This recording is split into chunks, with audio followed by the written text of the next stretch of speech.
Guys, welcome back to our channel Shivani vlog. So ఈరోజు మన vlog ఏంటంటే కాళహస్తి ట్రిప్. మా కాళహస్తి ట్రిప్ ఎలా జరిగిందో ఈ వీడియోలో చూసేయండి. ఈ ట్రిప్ అయితే చాలా అంటే అన్ప్లాన్డ్ అండ్ సడన్గా అనుకున్నాము. స్వామివారు అలా సడన్గా పిలిపించుకున్నారు నన్ను మా వారిని. నైట్ 1 o'clockకి బస్ ఎక్కి ఎర్లీ మార్నింగ్ 8:30కి ఇక్కడ లాంచ్ అయిపోయి టకటకా రెడీ అయిపోయి స్వామివారి దర్శనానికి అయితే వెళ్ళాము. అక్కడ మనకి గణపతిని అండ్ అలాగే లోపల ఉన్న చిన్న చిన్న మినీ కాశీ అన్నపూర్ణాదేవి దర్శనం అయ్యాక లోపలికి వెళ్ళామన్నమాట. కాకపోతే సండే కాబట్టి చాలా అంటే చాలా రష్ ఉండే. యాక్చువల్గా తెలుగు వాళ్ళకన్నా తమిళియన్సే ఎక్కువ ఉన్నారు అక్కడ. దర్శనానికి మాత్రం ఆల్మోస్ట్ ఇంకా 1.5 hours పట్టింది. కాబట్టి దర్శనం మాత్రం సూపర్ అంటే సూపర్ జరిగింది. ఎందుకంటే మేము ఫ్రీ లైన్లో వెళ్తే స్వామివారు మమ్మల్ని దగ్గర నుంచి చూడాలనుకున్నాడేమో కానీ విఐపి దర్శనం భాగ్యం వల్ల విఐపి లైన్లోకి సడన్గా అక్కడ స్వామివారి గర్భగుడి దగ్గరనే ఆ లైన్లోకి వెళ్ళి మంచిగా దర్శనం చేసుకున్నాం. అలాగే శ్రీ జ్ఞాన ప్రసూనాంబాదేవి అమ్మవారి దర్శనం కూడా చాలా అంటే చాలా అద్భుతంగా జరిగింది. యాక్చువల్గా అయితే మనకి కాళహస్తి అంటే రాహుకేతు పూజ. మేమైతే ఇంకా సండే రష్ ఫుల్ ఉన్నారు. అసలుకి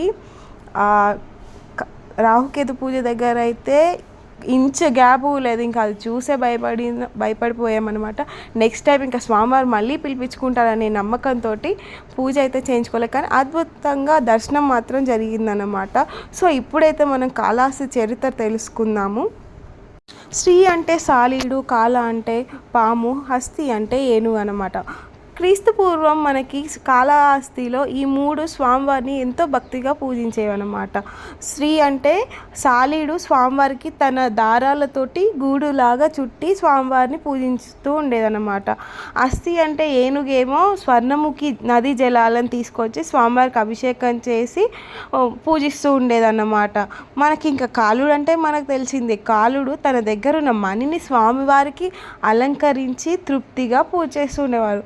ఒకరోజు ఏమైందంటే ఏనుగు వచ్చి చూసేసరికి స్వామివారి చుట్టూ గూడు, కిరీటం, మణి, పూలు అంతా ఉండేసరికి ఇదేంటి ఇలా ఉందనుకొని మొత్తం తీసేసింది. అప్పుడే అక్కడ కాలుడు వచ్చి ఇంకా సాలీడు వచ్చి నేను నా స్వామికి పూజ చేస్తే మీరెందుకు ఇలా చేశారు అని ఒకరినొకరు దూషించుకుంటూ గొడవ పడుతూ యుద్ధం చేసుకొని మరి 3 చనిపోయాయన్నమాట.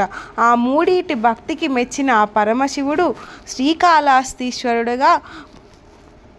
శ్రీకాళహస్తీశ్వరుడుగా నెలకొన్నాడు అక్కడ శ్రీకాళహస్తీశ్వరంలో. వాటికి మోక్ష మార్గం చూపించి వాటి 3 పేర్లని స్త్రీ అంటే సాలీడు, హస్తి అంటే ఏనుగు, కాళ అంటే పాము శ్రీకాళహస్తీశ్వరుడిగా స్థిరపడ్డాడనమాట.